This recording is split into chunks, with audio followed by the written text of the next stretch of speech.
Fake Forest Day was organized in Durban on the 4th of December 2011 during the United Nations Climate Change Conference.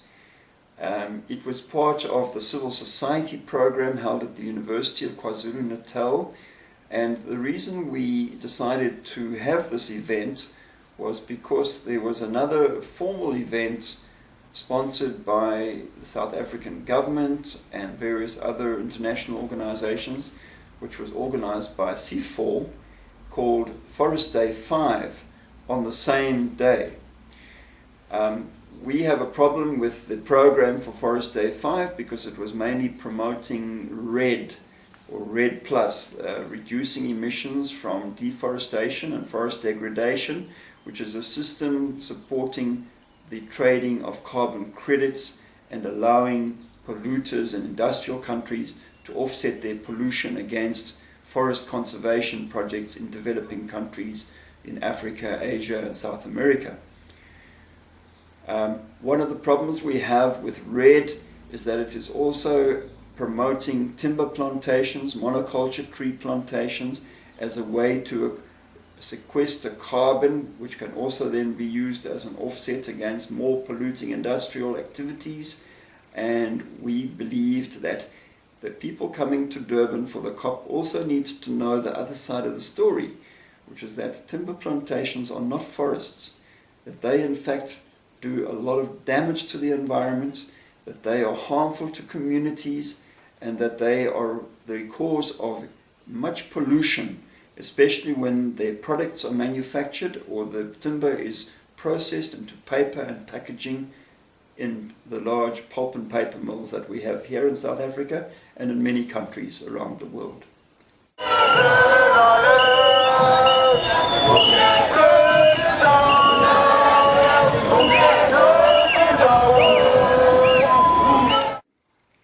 We were very fortunate that so many of these really well-known and accomplished speakers, experts in their field, were able to accept our invitation to come to speak at Fake Forest Day. They were Winnie Overbeck from WRM, World Rainforest Movement, Simone Lovera from the Global Forest Coalition, Tom Goldtooth from the Indigenous Environmental Network, Carlos Afana, who is from an organization called UNAC in Mozambique, but representing La Via Campesina, a peasant farmers movement, and as a guest speaker, somebody who we had not invited originally, but who was in the crowd and wanted to speak, from Lesotho, Tsitsi Chabatsana.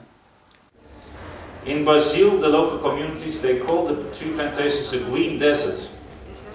And they call it like this because it's lifeless, there's no life inside, no plants, no animals, no water, no food. It's like a desert. In Malaysia, they call the plantations worse than logging. Why worse than logging?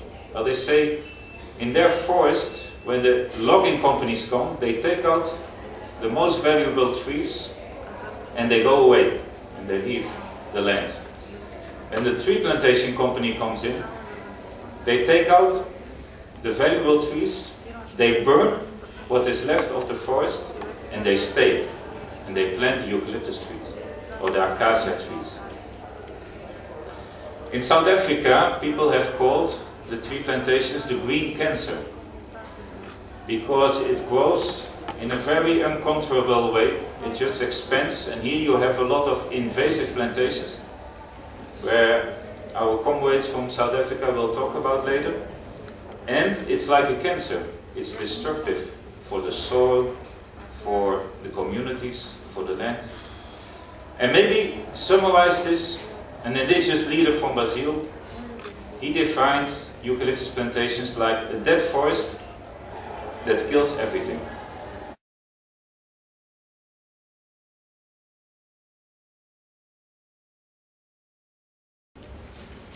So what was the definition they adopted? It's a totally disgusting piece of work. It just says that a forest is a minimum area of land of between 0.05 and 1 hectares. So just 1 hectare is already one forest, with tree crown cover, so it can be any kind of tree, of more than 20-30% with trees of the potential to reach a minimum height of 2 to 5 meters. So it's all about, you know, how many trees you have per meter and then how high they can get. They may have closed forest or other kinds of forest or open forest, and then the trick comes on the halfway. You know, young natural stands, what they call natural stands, and all plantations are included. Also young plantations. You then started the second session, which had a different theme. This one was focusing on false climate solutions, and we were very fortunate having some international experts like Rachel Smolka, Rachel from an organization called Biofuel Watch. We also had Bongani Mtembu, who is a member of the South Durban Community Environmental Alliance. We also had Helena Paul from Econexus, also a member of the Durban Coalition. She was also accompanied by Blessing Karambidza, who is a member of the Timberwatch Committee in South Africa, who spoke on plantations as a false solution to climate change. So people started to have problems. People started to realize that the land that was available for grazing, for their pasture, was no longer available. People started to realize that when they earned from this 3 acres of land, some people got as little as 1,200 rands of harvest. That is in US dollars, maybe about 200 US, after 10 years of planting 3 acres. 200 US dollars after 10 years. That is daylight robbery.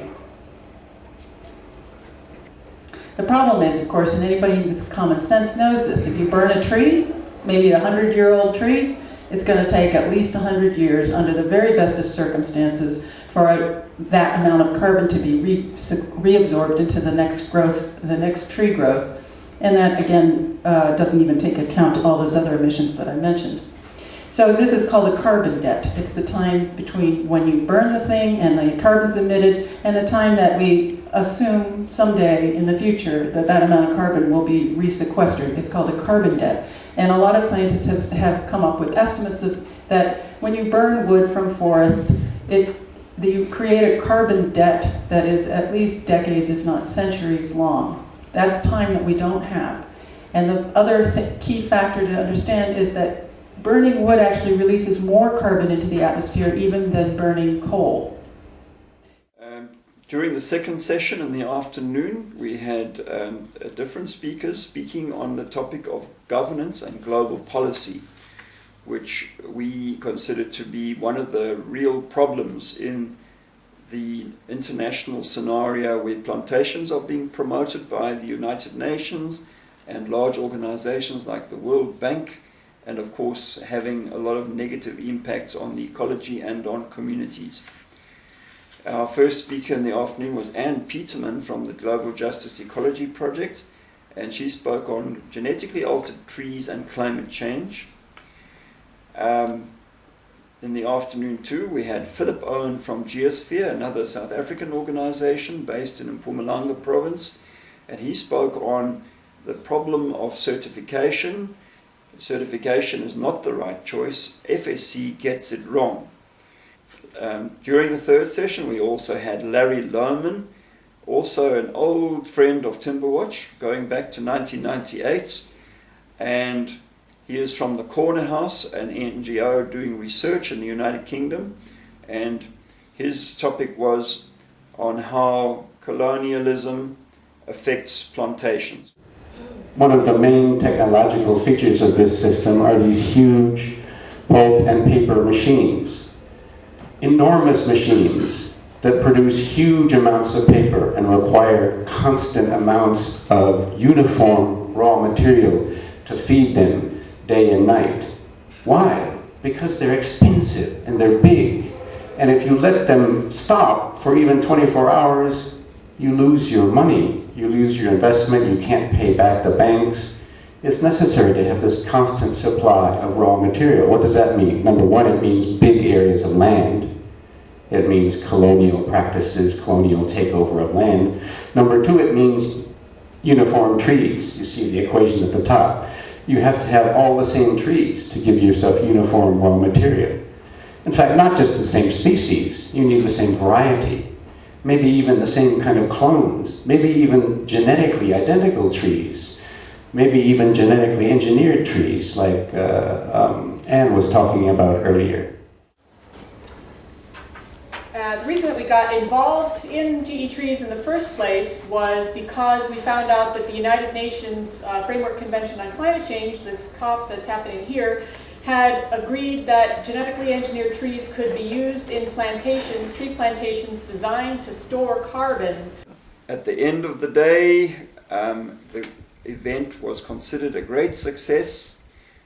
We had many people from all over the world attending, maybe not for the whole day, but certainly people were coming to sessions and leaving, and more people coming.